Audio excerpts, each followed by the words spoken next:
방광암에 대한 암 표지자가 있지가 않아요. 혈뇨가 있을 때 대부분은 암이 아니에요. 그럼에도 방광암의 대표적인 증상이 90% 이상의 증상이 혈뇨가 있기 때문에 혈뇨가 있는 분들을 이제 방광암을 검사해야 되는 것으로 하는 건데요. 네, 안녕하십니까. 저는 고려대학교 안암병원 비뇨의학과 교수 강석호입니다.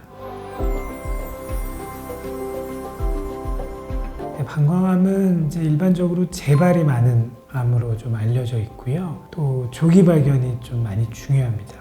조기에 발견돼서 점막에만 있을 때는 상대적으로 간단한 수술하고 치료가 잘 되고 생존율도 90%가 넘는데요. 근육을 침범하거나 이런 식으로 되면 굉장히 생존율도 떨어지고 또 방광을 절제하고 새로운 방광을 만들어줘야 되는 어려운 수술을 해야 돼서 조기 발견이 아주 중요한 그런 질환이 되겠습니다. 가장 흔한 그런 증상은 혈뇨예요. 대개는 통증도 없고 증상이 없어요. 그리고 이게 며칠 있다가 또 없어지기도 하고. 그래서 통증이 없는 그런 무통성 혈뇨를 봤을 때 특히 방광암을 이렇게 의심해 볼 수 있습니다. 소변 검사를 좀 할 거예요. 실제로 혈뇨인지 볼 거고 결석이라든지 다른 이유가 있을 수 있거든요. 그런 것들을 또 배제하는 검사를 좀 볼 거고 소변에서 또 암세포 검사라는 걸 해서 암세포가 나오는지 볼 거고요.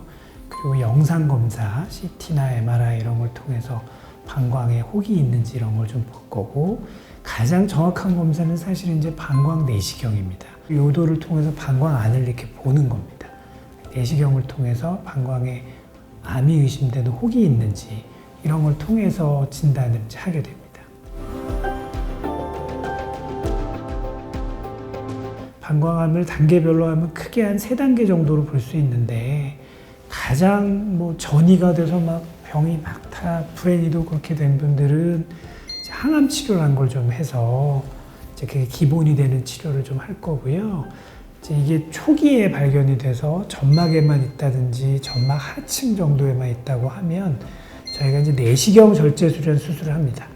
내시경 보듯이 내시경 원리로 요도를 통해서 방광 안에 있는 혹을 안에서 이렇게 절제하는 수술을 하면 그게 대부분 그렇게 치료가 좀 되고요.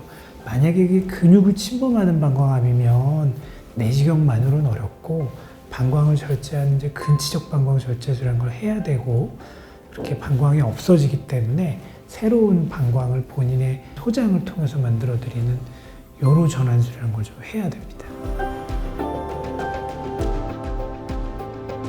로봇 복강경 수술은 구멍만 몇 개 이렇게 뚫어서 제가 조정하는 그런 로봇 팔로 조정을 해서 수술을 하게 됩니다.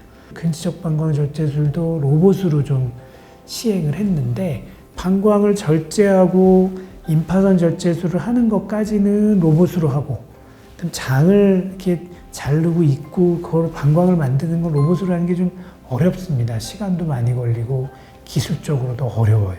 그런 것들을 어차피 방광이 나와야 되니까 문밖에 일정 부분 절개를 좀 하고 그걸 이제 밖으로 꺼내서 장을 이제 만들어서 이렇게 하는 개복 수술과 로봇 수술의 하이브리드 방법이 있어요. 그게 체외 요로 전환술이라는 겁니다. 그렇게 하게 되면 저희가 이제 개복 수술이 합병증이 높은데 합병증의 대부분이 장을 대기에 노출이 되고 개복으로 하기 때문에 오는 합병증인 거예요. 근데 요로 전환술 로봇 수술은 로봇 수술이지만 합병증이 많은 장 관련 부분을 개복으로 하는 거거든요. 하이브리드로. 나머지 분 로봇으로 하니까. 그러니까 합병증이 줄지를 않아요. 그래서 저희들이 총체내 요로 전환술은 장이 대기에 노출이 되지 않고 그럼으로써 장 관련 합병증이 적고 또 우리가 장이 노출이 되면 굉장히 막 체액 손실도 많고 띵띵 붓고 또 우리 몸에 면역이 떨어지고 이런 것들이 있거든요. 그런 부분들을 체내에서 다 하기 때문에 환자가 회복이 빠르고 합병증이 적고 면역 관련 그런 회복이 빠른 그런 장점이 있습니다. 방광암에 대한 암 표지자가 있지가 않아요. 혈뇨가 있을 때 대부분은 암이 아니에요. 그럼에도 방광암의 대표적인 증상이 90% 이상의 증상이 혈뇨가 있기 때문에 혈뇨가 있는 분들을 이제 방광암을 검사해야 되는 것으로 하는 건데요. 어쨌든 정확한 암 표지자가 있지는 않아요.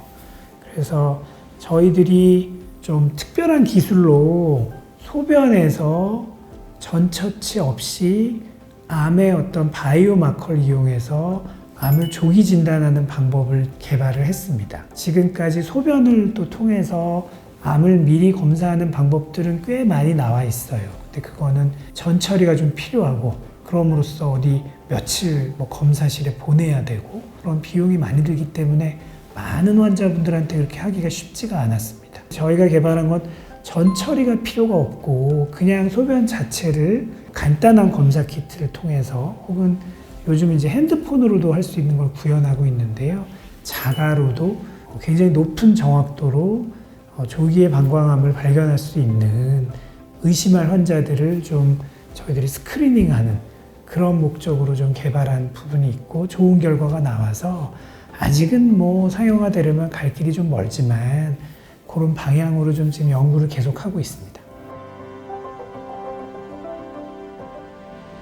일반적으로 좋다고 하는 게 방광암에도 다 좋습니다. 고기 많이 안 먹고 그리고 적절한 운동하고 물 많이 마시고 야채 많이 먹고 이런 것들이 방광암에도 다 좋아요. 그 중에 이제 물을 조금 많이 마시는 습관은 억지로 막 몇 리터 정해놓고 먹을 필요는 없지만 조금 즐겨 드시는 건 방광암의 어떤 발암 물질들이 방광에 고여 있으면서 방광 세포들을 변화시키면서 암이 온다고 보거든요. 그래서 그런 발암 물질들이나 안 좋은 것들이 방광에 왔을지라도 그거를 조금 즐겨 드시면 희석이 돼서 예방 효과들이 있거든요. 그리고 또 방광암을 유발하는 가장 중요한 단일 인자는 담배입니다.